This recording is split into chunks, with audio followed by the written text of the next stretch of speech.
All right, welcome back. Happy end of the preseason to all who celebrate. I'm Ben Raven. He's Kory Woods. I'm just going to say hi. Hi. Yeah, that's fair. That's fair. We are MLive's Dungeon of Doom podcast, Detroit Lions. End the preseason with a just kind of ugly, duddy 26-7 loss to the Houston Texans. Got blanked across the final three quarters, and I mean, when you got Dan Campbell admitting that like nobody really stood out in the preseason finale, I think that really speaks volumes. Oh man, absolutely. I mean, it's one thing for us as beat writers to sit up here, look the game, and come up with an opinion. When your own coach says that, that means that hey, it makes us feel good that we're not too far off, but probably gives him a little bit of concern, going into cut day. Yeah, and I was kind of feeling like, why do I have no takeaways from this game? Like, why did nothing stand out besides the obvious? And you get in the press room waiting for Campbell to come down, and Dave Burkett and I are like, nobody really stood out. Like, Lauren Strickland and Trevor Nowaski. And we said, me and Dave had the same exact conversation on the way to the elevator. It's like, dude, nobody stood out. It was like, yeah, we started going through names that had won jobs before in the preseason finales in the past, and we came up with Kerry Hyder, came up with Tion Green, and it was yeah, exactly, deep cut. And I think today the only guy that truly did himself some favors was Lauren Strickland, who has been on my bubble between him and Ian Kennelly. And I think Trevor Nowaski kind of cemented his spot today, too, with a decent showing. But outside of that, man, we know what we already knew when it comes to the backup quarterback situation. And that is that Kyle Allen is number 2. Yeah. And then I will say this. I'm gonna throw one more in there. Yep. As far as we'll get to defense later, but as far as the backup QB situation, we knew that Kyle Allen was in the lead just from our own eyes and from what Dan Campbell said. But there was still, for me, like, okay, I think that it's Allen's, but if Hooker comes out, no turnovers, and at least just shows a command of the offense, maybe he can make it interesting to where they carry 3. Mm-hmm. He did the exact opposite of that. Yes, he did. He threw an interception. Almost threw 2. Almost threw 2. Yeah. He didn't show a command of the pocket. He showed that he was indecisive. Yeah. He was staring down his receivers. Yeah. It was... Yeah, you 3 separate times were like, man, he's just staring at that guy. And I'm just like... Yeah. And I know he came from Tennessee, from there, when you look at his tape, he did a lot of one-read looks. Yeah. You're just waiting for a guy to get open. Yeah, and if that guy didn't get open, you figured it out. In this case, he's panicking. Yeah. It looks like. So, not the showing that that he needed. I mean, after the game, he still showcased some confidence in himself, and I think you have to. I mean, it was not the preseason that I expected from him, with the team putting the faith in him that they did. Yeah, and there were 2 big moments that stick out for me that tell me he's not ready and that you can cut him, not QB3, cut him, is when the Lions get that gift from God, the interception that Cephas kind of just dropped on a wide open play. Very lucky interception, and 1 play later gives it right back. Airmails it over the middle. Jalen Mills for the Texans makes this an easy interception. And then there was the 4th down play at the end of the game. The Lions are just trying to get some good looks. And Hendon abandons the pocket and runs into 2 Texans defenders who are blocked. And that's the second, I think that's back-to-back weeks he's done. Gosh. And I'm just wondering, like, what is it? Yeah. I can't put my finger on it because it's very weird. I mean, it is weird. You've been in this system for 3 years, and there has been no real growth. And it's not like, okay, I know some people want to say, well, he's playing with the 2s and the 3s, he's not playing with the 1s. Some of this stuff. So is Kyle Allen. Yeah, I'm saying, Kyle Allen is too. And some of the stuff that Hendon is doing is not because guys are dropping passes or missed assignments. Some of this stuff is on his own doing. Yeah. Yes, pass protection could have been a lot better, and they deserve some credit, but the mechanics are his fault. Yes. Yeah, man. And I mean, you try to look for the positives, and it's like, all right, nice 25-yard run he had, got down. His best highlight of the preseason. Yeah. And then much like, just to paint the picture, I mean, he has been bad and unlucky. His two best throws of the preseason were the pass to Lovett in the Hall of Fame game that gets ripped out of Lovett's hands and intercepted. And then today, the 30-yard turkey hole shot to Ronnie Bell. It gets called back on holding. And I'm just like, even when he does something right, something goes wrong. Yeah.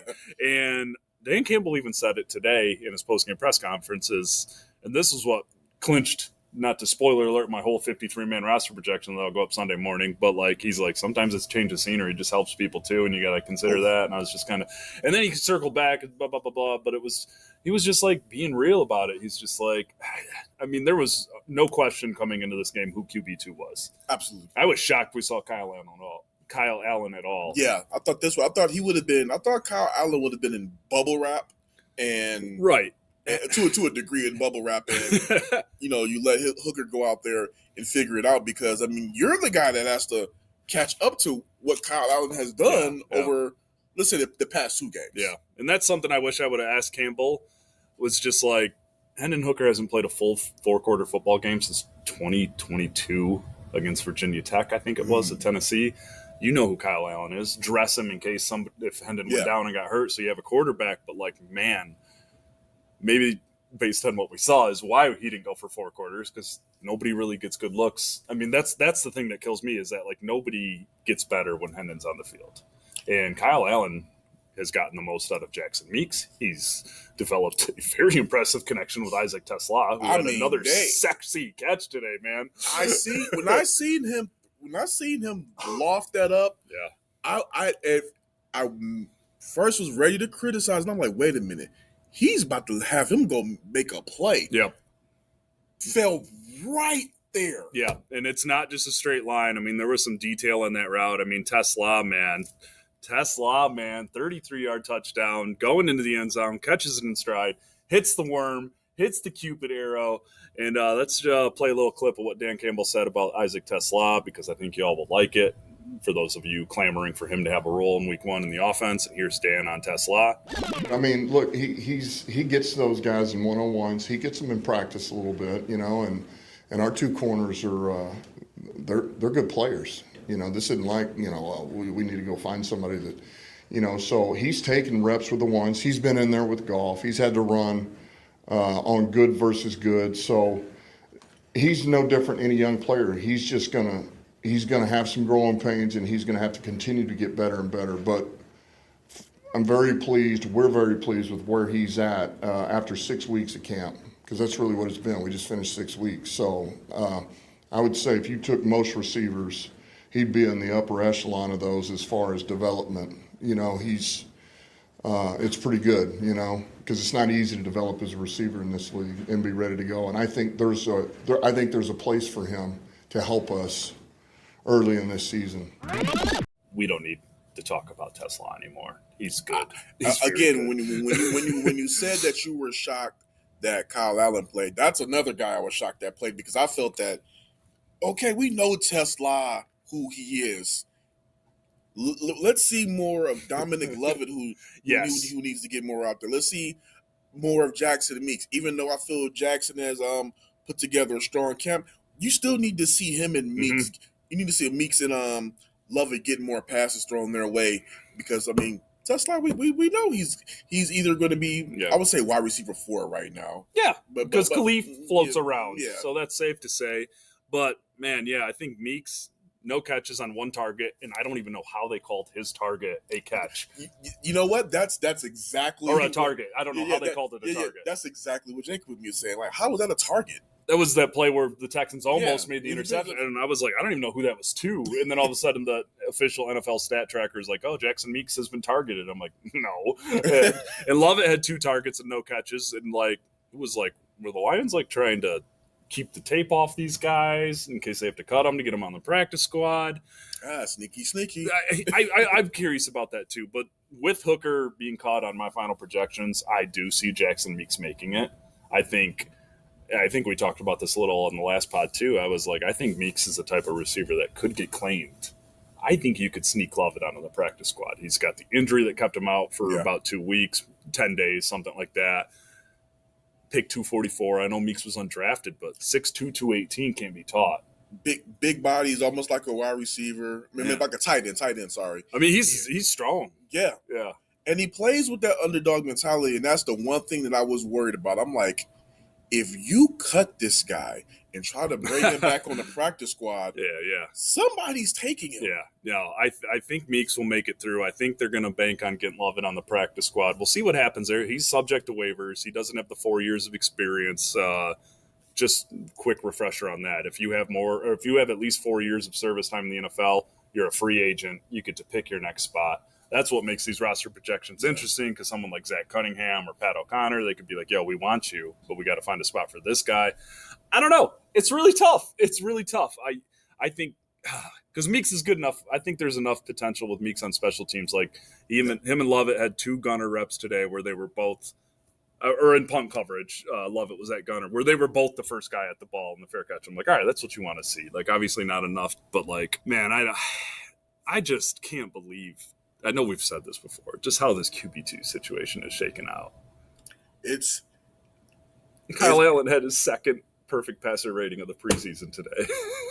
5 for 5, 26 of 30 through the last 3 games. I'm watching it with my eyes, but I literally refreshed it like, did he really go complete? Yeah. Perfect game. Perfect game. Injury updates. Yes, Graham Glasgow, fine. Sounds like he's going to be fine. That's great news. That's your starting center. Sione Vaki might be down for a little bit. Said it's not serious, but he'll take longer than Glasgow.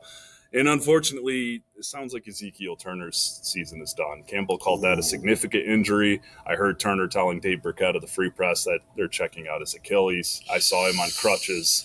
Was not looking great. That's a tough break for him. He played 9 games last year.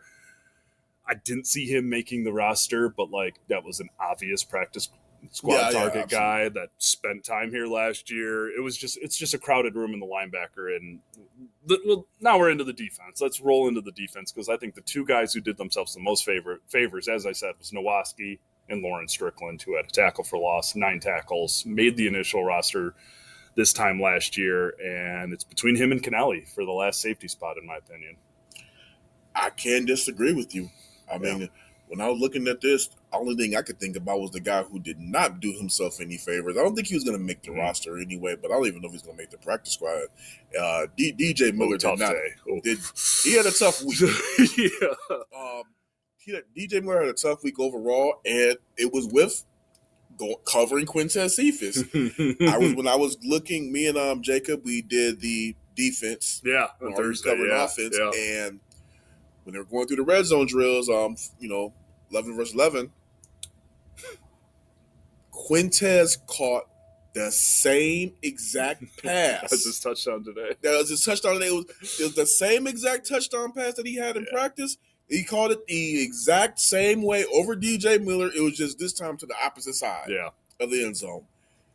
And he repeatedly got cooked on Thursday. Repeatedly got cooked today. Yeah, had a defensive pass interference call. Which was a crazy one. We both said he was trying not to get that touchdown on his tape because he just tackled him. He just straight up tackled him. So that's a guy who I don't think did himself any favors. One guy who I won't say he didn't do himself any favors, but didn't really do anything in my opinion, to stick out that much. Broderick Martin. It's done. He said he's worked out. He's done what he could to get himself in shape. But I mean, I just don't see how you, even with the injuries and stuff and everything, I don't know how you bring him back. Yeah, and I was going through Pro Football Focus, and I was like, oh, Broderick's the top ranked defensive tackle pass rusher through the preseason, but like nothing has stuck out in Allen Park when we're at training camp. I think he's been repping with like the 4s and like the 3s, and I just. There's not room for all the developmental guys, and if you've got to pick and choose at this point, and I think Broderick and Hendon Hooker are at the point where it's like maybe a change of scenery is best for you. You're a former 3rd-round pick. You're giant. You're athletic. Hendon obviously has got the great college tape and the arm talent, no doubt about it, with some decent wheels on him. But there's a Super Bowl window to hit here, and there are depth positions to fill, and one depth position I think that they need to fill is edge defender. I think that was very obvious today. They need to get that depth in there. I mean, again, we already know Levi's gone, who was versatile, could play inside and outside. Sure. Pascal is TP determined. Yeah, that's really an interesting one. I mean, he's on the NFI list, but we don't. It's almost been like radio silent on him. Yeah, and the last update we had was it's not on track for the timeline. And the initial thought for Pascal was start practicing in September, which means he would come off the NFI list and be part of the roster. And now my gut feeling is he'll be on NFI to open the season, which means he can't practice or play for 4 weeks. Yeah, you have to go out there and go make a move. I mean, and, you know, and I know so. I did a podcast. You're gonna hear the name again. Yeah, you're gonna hear it. Yeah, I know some fans. I'm not going to say the name just yet. They know, but I know some fans. I know some fans were getting on me the other day, like, "How can you say this team is desperate at the edge?" I'm like, they are. They are. Every single one of us in this press box is saying that. Like, we're locked in on that. Yeah. Like, God, dude, it's no way around it. Okay, you got Hutch coming off a serious injury. He looks great, but again, coming off a serious injury. Marcus Davenport looks great, still coming off a serious injury. 12 serious injuries. Yeah. Al-Quadin Muhammad. After that, dude, it's. I'm pulling up my rough version of my roster projection right now, and I'll be the one to save the name today, but it starts with would not surprise me one bit to see the Lions make an outside addition. Cough, Zadarius Smith, cough. Like, because as good as Nate Lynn has been in camp, stood out in the preseason, that's not, I mean, your edge depth with Keith Cooper playing inside and outside, filling the Pascal role, in my opinion, which I think he will. I don't know how much he'll play in the season, but he gives them some of that versatility. We're talking about basically a rookie season 2.0 because Lynn missed all last year with an injury. Yeah. We're talking about an undrafted rookie in Keith Cooper. Al-Quadin Muhammad is a fine player. Yeah. But guess what happened last year when Marcus Davenport went down? Muhammad filled that spot. And it was okay. It's a good rotational guy, 100%. He's quick, he's fast, knows the scheme, had a nice sack today. You need more. You need more. You need more, like you do. So whether it's Zadarius or whether it's somebody else around the league who gets cut and they make a waiver claim, they need something. They absolutely need something. Like, I know Dan said Brad's always looking, Brad's always busy. Like, if Brad's doing anything from the outside in, it's got to be an edge rusher or two. Because, like, I would say too. Honestly, I like Keith Cooper. I like Nate Lynn. I would like it a lot better if there was a better established player in front of them. That's because you're banking on Marcus Davenport. Yeah, and with him having played 6 games in 2 years. Yeah, you, as great as you look in camp, you're almost kind of like on pins and needles. Okay, when's it going to happen? And it might be unfair to say, but again, it's his history. With his injury history, I don't think it's unfair to say that you should have someone right. That's why it was still shocking. Like you said, maybe it was Zadarius. Just, I don't need a camp. Call me Tuesday. Hey, like, you know what? Hey, you guys need to go through your evaluations. Cool. Go through your evaluations and then give me a buzz. I'll come in, work me in. Yeah. Work me in that way. I mean, I know the system, and even though it's a new defensive line coach and whatever, still, man, they know him. They know him, and I mean, Hutchinson looks like he's going to pick up where he left off. I've got zero concerns there. Yeah. No concerns there. Davenport, you have to check yourself a little bit because we're not talking about 1 injury or 2 injury. We're talking about someone who had 4 surgeries in a year, 2 years ago. It's like he's been a world destroyer, no doubt about it in camp. Yeah, but guess what he was doing last year? He was looking good until whenever that injury happened in week 2, it was like, dang, he fits well. And the wheels went off quickly. Yeah, it did. And you just, I don't know, burn some sage and say a couple prayers and take your vitamins on that one. But that's why we feel that there's desperation for edge depth, because you are banking on Davenport to be that number 2 guy, and you're banking on him to play a lot of snaps when you look at the current depth chart. Yeah. Oh, goodness. But yeah, I'm with you on Broderick.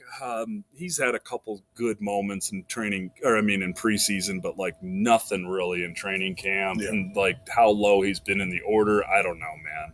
I think that's done too. And Maybe someone claims him. Maybe they want to bring him back on the practice squad if they can. I'm almost thinking the same with him and Hooker. Like, you need to go somewhere else. Yeah. Like, you got talent, you got skill, you got the size in Martin's situation. But, I mean, the opportunity was ripe for the taking for him. With Wingo not even doing a single team drill or a preseason game, with McNeil working back, with Roy Lopez down for a little bit. These are the times that you're supposed to step up and, make it real tough on them to part ways with you. And it's if you're it's I don't want to say I don't want to get tongue tied when I say this, but it's like you're not making any type of noise, good or bad.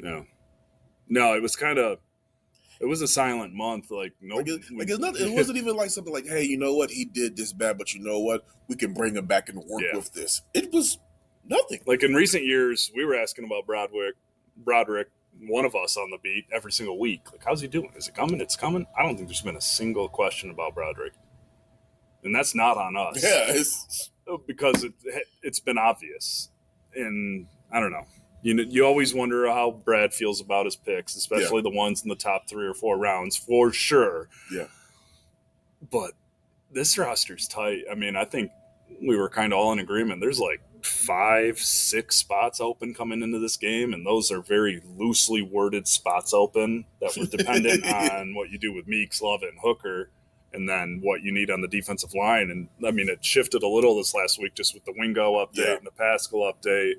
McNeil's still out. It's just, it's why we asked a million questions in the offseason about edge rushers, because this is kind of as good as, I mean, it's weird because Hutch and Davenport have been 2 of the best players in camp. DJ Reader and Tyleek Williams have been forces, but I mean, they don't play every snap. I mean, Hutch does, but I mean, look at the. I mean, I don't want to use. Well, I mean, you can use them as an example. Look at the Eagles; they have a boatload of them. Always. You can never have too many. Mm-hmm. Too many, at least good to great ones, or at least high quality ones.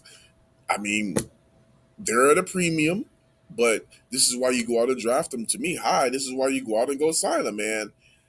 I mean, you got Brad's way. It's hard to really question it because it's worked to this point. Oh, yeah. But at the same time, this is, like you said, this is a window. It's wide open. This will be different if you're still a team that is like, okay, you guys were 3-13, or you're the 9-8 team, or you're still trying to figure things out. No, you're talked about as one of the best teams in the league. You got a strike. Yeah, it's a star-studded roster. Yeah. Like, it's unbelievable when I look up and down at the key players on defense and offense, and it's just like, top of the line's great, but like, I don't know. Yeah, you can't treat this like a roster that is trying to grow and go do something. This is a roster that is like in a win now. Yeah. Because you're not going to be able to keep this team together for that much longer. There's going to be tough decisions ahead. Yeah. There's going to be tough decisions ahead because there's guys coming down. You will never have this, as talented as they are right now, and Brad is always talking about a bill is due. Okay, if you know that bill is due coming and you can't keep everybody, I think this is the time to, I know people hate saying go all in, but you kind of like gotta. Yeah, I mean, the bill is coming. Look at what's happened with Alex Anzalone this offseason. That's one of the guys who helped to build this from the ground up, someone who has gotten better every single year he's been here. Probably about to be a 5-time voted team captain here. And he don't got a new deal. There's a lot of tough decisions ahead, and that's why I'll call my shot right now. Zadarius Smith is practicing with them week 1, Green Bay. He has to. It's the obvious answer. It makes too much sense, but it's also logical. And on top of it all, it's not just because he's out there. He's been vocal about wanting to be back. I don't know for sure if he's turned down other teams or not, but he's still there. If you have Zadarius Smith behind or working with Marcus Davenport on the other side of Hutch, this segment on edge defenders is 5 minutes shorter. Like maybe 7 minutes shorter because we've been going on this for a minute. You have a real rotation. Because I like Al-Quadin Muhammad. I think he's a fine player, but I like him as a spell, but not that with the high quality. How many reps is Marcus Davenport going to play? A lot for sure, but you got to watch it. Yeah, like I'm wondering. I was also wondering, like, do you start him out on a pitch count? I don't know. But that is someone that I would kind of try to cap at 30 snaps a game for the long haul. Like, he's been great. He's awesome. He's number 2 edge behind Hutch. No doubt about it. That's the starting duo. You just can't talk about Marcus Davenport without the past. Yeah. It's not 1 injury. It's not 2. It's a lot. It's a lot. And that's been a lot of time missed. And that's, yeah. Oh, goodness.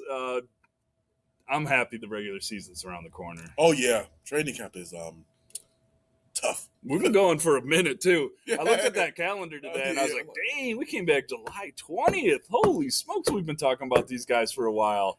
I'm still, because next week is the end of the month. Yeah, and then it's getting ready for Green Bay. Yeah. Right after Labor Day weekend. I know, it's coming around the corner. It's exciting. Even Dan Campbell said, thank God it's almost here. Like, that's a direct quote from the head coach. That is not a reporter being like, I'm done with this preseason. That's the head coach being like, thank God it's almost here. I don't think they'll be doing a Hall of Fame game again anytime soon. Yeah, I know. I feel the same way, too. It's like, holy crap, 6 weeks of practice and 4 preseason games for the league's most injured team last year? Like, what the hell is this? They didn't even have a Hall of Famer. I was out cold. No, so I mean, I'm trying to think of any other roster bubble guys. You guys have heard me talking about Nick Whiteside for a couple weeks today. I think he's out. It was not the defense's best day today.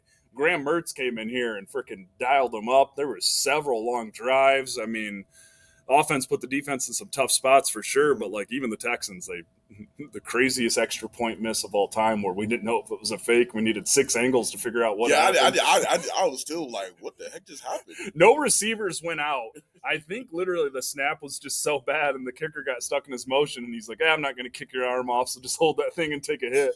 And then he misses a field goal. So like there were some just a bad day for the defense. Not a good day for the reserve defense. The reason we talk about the edge guys so much is because Muhammad's the only guy who really made a play. And that's the guy that's like, why is he playing today too? Like there were a couple guys like that where I was like, are they just trying to, I don't know. I know it was a slower start to camp for him because he was working through something. But I mean, like, if you know the guy's going to make the team, this last one is kind of like, hate to say it, is meaningless. Like this should be for the guys that are like, you're deciding on, okay, maybe they can sneak onto the roster, or we try to cut them and bring them back for the practice squad. Yeah, that's what I thought. That's what I figured this last game was going to be for. Not for guys that, in my opinion, are already roster locks. Yeah, yep. So it is Saturday, August 3rd. The roster cut deadline is Tuesday at 4:00. It'll be a lighter week of availability for us. We'll probably get Dan, I would imagine, on Monday.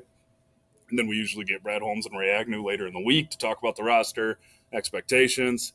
No clue on the weekend schedule. Sometimes they have us out there, sometimes they don't. Yeah, I got to go finish this roster projection. That'll go up Sunday morning on MLive.com/Lions. Even when there's less spots to go around, I think that even makes it harder. Yeah. Because, like, when I look at the edge room and the D-line room, I'm like, I got to have Cooper and Lynn in there. Like, Isaac Ukwu, there was even an opportunity for him today. I know he got to the quarterback for a couple pressures today, but, like, man, there was just nothing going on that D-line. The Texans sat in that pocket, did what they want. If the pocket broke, the quarterback was scrambling and making plays. Their running game felt like they were playing 8 running backs today. Every time it was a different name on the PA. The Lions go 1-7 on 3rd down. The Hooker interception right when you get a break. What did they do? 1-3 in the preseason? Yeah, 1-3 in the preseason. It doesn't matter. Yeah. But today was ugly. Because, like, I think that's the big key. It's not the fact that they lost, is that they didn't look good. Yeah, the guys fighting for their lives did not have a good day. Like, outside of, like, what we said, was Strickland gave himself a chance, no doubt about it. Nowaski cemented himself, played the Mike linebacker, got the calls in. I talked to him in the locker room after the game, and he was just like, yeah, that's awesome for my development to kind of move off of the Sam spot. And I guess we'll end here with some Isaac Tesla. Colton Pouncey put out a good question today. What week does Isaac Tesla enter the starting lineup? That's a good one. And y'all know I'm a Tim Patrick guy, but I'm gonna go week 9 or week 10 off the bye. I was gonna say off the bye. Yeah. Yeah. I'm You know what? I'm piggybacking off of that one. No, it's because I think Tim's wide receiver 3, but I'll just tell you this: Tesla's playing week 1. I don't think it would be wise of them to go to Green Bay and not have some packages ready for him where there is. There's preseason tape on him, but they don't know how Goff and John Moore can use him in that game. Dude, you have to figure out a way to utilize that speed, that route running, that playmaking ability in a division game off the bat. Let them know right away. You have to, mm-hmm. and it's at Lambeau. Come on, he's got the size, he's got the hops, he's a damn good blocker, wants it, physical. You see him making contested grabs. You see him over the middle. Showed off his yak ability in the joint practice earlier this week. I'm just like, man, that's another weapon. And it's what did I tell you in the offseason program back in the spring? Don't fall in love with too many receivers. They always pop this time of year. Tesla has broken that mold. That's a stud. That's a diamond in the rough. That's a gem. That is a true regular season piece to play with. Just got to get him working with Goff more. Outside of one-on-ones and outside of little 7-on-7s. You got to get him out there. I think that he could, if he comes along the way he's supposed to, he could be a real X factor in this offense. I think so too. And it looks like the Grant Stewart experiment at kick returner will continue. I was a little worried about it. I wrote about him this week. He fumbled in the joint practice. Yeah, but hey. 44-yard opening kick return today, midfield start for the offense. He was one tackle away from taking that back. You told me the next steps are just ball security and learning how to pace himself, read blocks. You saw that come alive today. Yep. I love him as a lead blocker back there. We'll see if Aki's healthy for the opener, but I think that's your kick returner duo. And I think that's all we got for you, folks. We'll be back this week. It's a busy week ahead. Oh, yeah. It's a busy week ahead. Tuesday's a wild and crazy day. And the wild and crazy guys will be back. MLive's Dungeon of Doom podcast. Lions lose 26-7, officially end the preseason at 1-3. It's been a weird month because that one win was the suspended game. Yeah. But, hey, and Mo Norris, just for people asking about him, he's still in concussion protocol. Saw him with his pads on, working with a trainer the other day. League source told me he's doing well, doing great.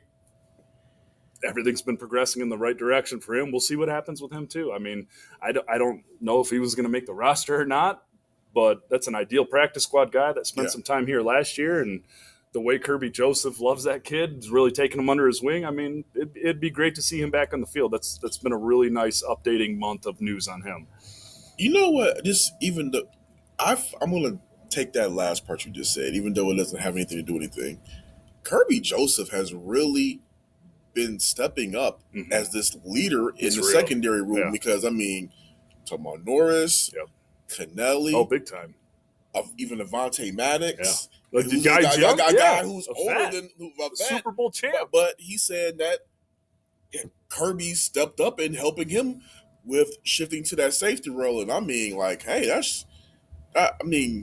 that's just something to hear that a guy that is young, leading receptions, got his money, and is still now I'm taking on this leadership role and helping all the guys out. He's vocal, and he's taking that vocalness and turning into a leader role. They got the best safety duo in the league. They got a beautiful looking cornerback room inside slot with Meek, Arnold, and Reed on the outside. I think their cornerback room is going to be one of their strengths this year. I wouldn't be surprised if Kirby was a team voted captain this year, because I remember before he got paid, when I heard that he would always have the defensive backs over to his house for dinner, he'd have food prepared for them and stuff. I was like, oh, this guy, he don't just want to be part of the team. He wants this to be his defense. Mm-hmm. And that's good stuff. We haven't had to talk about Kirby much this month. He's been working through the knee injury, but I love the way he takes those guys under his wing. So, that's it.